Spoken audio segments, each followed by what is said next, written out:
They said it happened after 500 years. Well, New South Wales just hit the jackpot. Forget your scratchies and lotto tickets. This week the state got a flood of biblical proportions instead. And by biblical we mean ark-worthy. Residents across towns like Lismore, Dubbo, and even parts of Sydney have been waking up to scenes straight out of an apocalyptic movie. If you were hoping to take your boat out this week, you didn't have to go far. Your driveway probably floated past you while you were deciding which gumboots to wear. The Bureau of Meteorology has officially declared this flood the most extreme rainfall and river surge event in recorded history for the region. After 500 years. This happened in New South Wales, but let's be honest, climate change is probably sitting in the backseat laughing, going, "Oh honey, this is just the warm-up act." It began with days of relentless sideways rain, the kind that makes umbrellas obsolete and waterproof jackets feel like they're made of tissue paper. Rivers that usually trickle politely along their banks suddenly turned into raging torrents, bursting free like teenagers released on school holidays.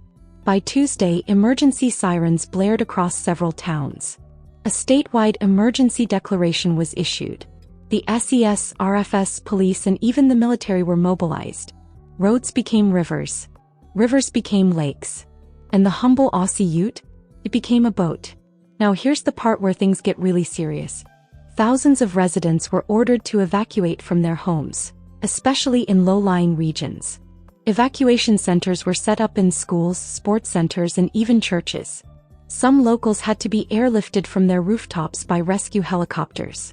And yes, one bloke took his dog, 3 chickens and a goldfish with him, because no family member gets left behind in a flood. Not even the scaly ones. The town of Lismore, which has already had more than its fair share of flooding in the past decade, was once again underwater, only this time it's worse. Streets are completely submerged. Cars are piled on top of one another like a twisted game of metal Jenga. Residents are paddling down main roads in kayaks, waving to neighbors from second-story windows.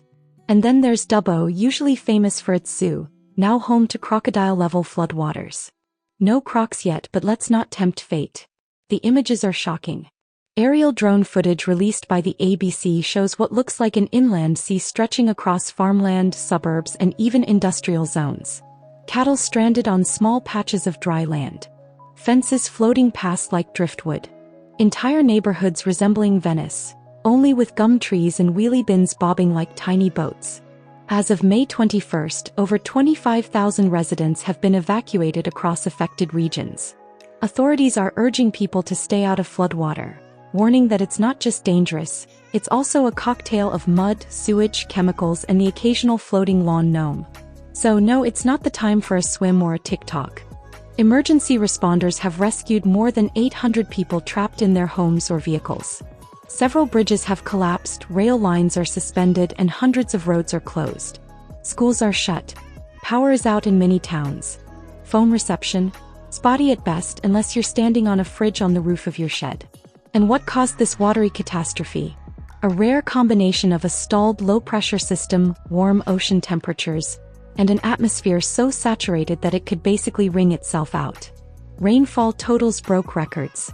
Some areas received over 400 millimeters in 24 hours. That's not rain, that's an indoor pool on your lawn. Prime Minister Anthony Albanese visited the worst-hit zones, pledging federal support and financial aid. "This is not just a flood," he said.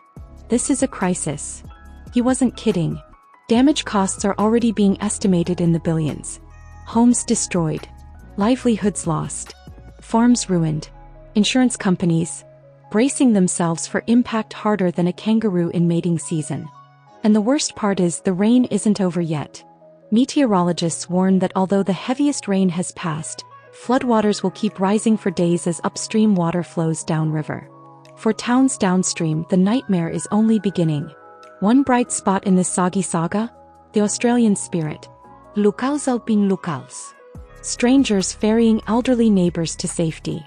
Volunteers arriving with food, blankets, dry clothes, and even pet food. One bloke drove 6 hours just to bring a truckload of sausages to a flooded town. Because nothing says Aussie resilience like a democracy sausage, even in a disaster.